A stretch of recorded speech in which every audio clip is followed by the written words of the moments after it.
పేరు పేరున నమస్కారాలు నేను తెలియజేస్తున్నాను. ఇంతకు ముందున్నటువంటి పరిస్థితి దేశంలో పొరుగు దేశం నుండి ఉగ్రవాదులు మన దేశంలోకి వచ్చి మన సైనికుల్ని హతమార్చి వారి తలల్ని తెగనరికి తీసుకుపోతూ ఉంటే గుడ్లప్పగిచ్చి చూసేటువంటి పరిస్థితి అప్పట్లో ఉండేది. కానీ 2014వ సంవత్సరం నుండి ఒక సమర్థవంతమైనటువంటి నాయకత్వం, ఒక దృఢమైనటువంటి నాయకత్వం దేశానికి లభించిన తర్వాత దేశ ఆంతరంగిక భద్రతతోటి అదేవిధంగా దేశ సార్వభౌమత్యంతో చెలగాటమాడాలి అని చెప్పి చూసినట్లయితే దానికి ధీటైనట్టు జవాబు మనం అందరం కూడా ఈ మధ్య కాలంలోనే చూసాము. ఏప్రిల్ 22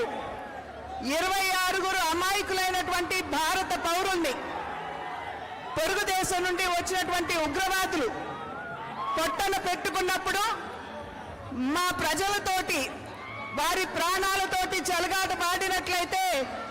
ఇదే మా జవాబు అంటూ పొరుగు దేశంలో ఉన్నటువంటి ఉగ్ర స్థావరాన్ని ధ్వంసం చేసి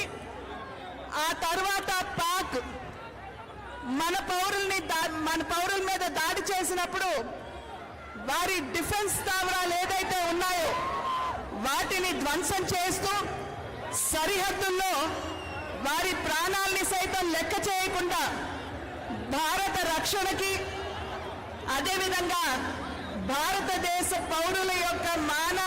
ప్రాణాలకి రక్షణ వలయంగా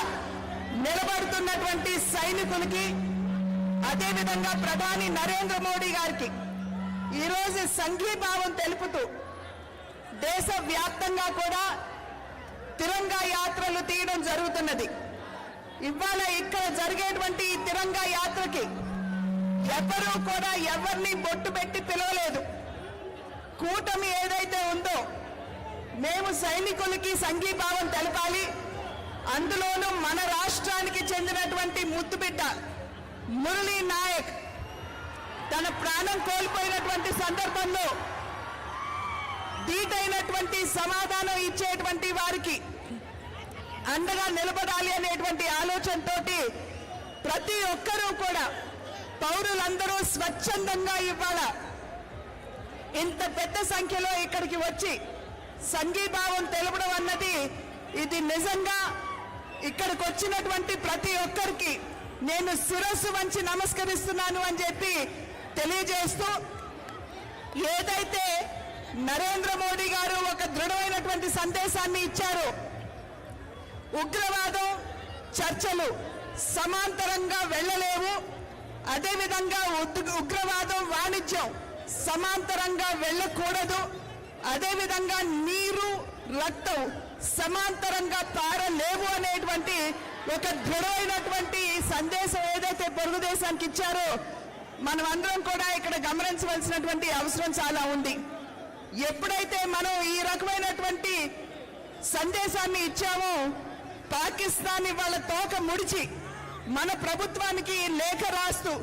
సింధు జలాలు మాకు వదలండి అని చెప్పి చెప్పటం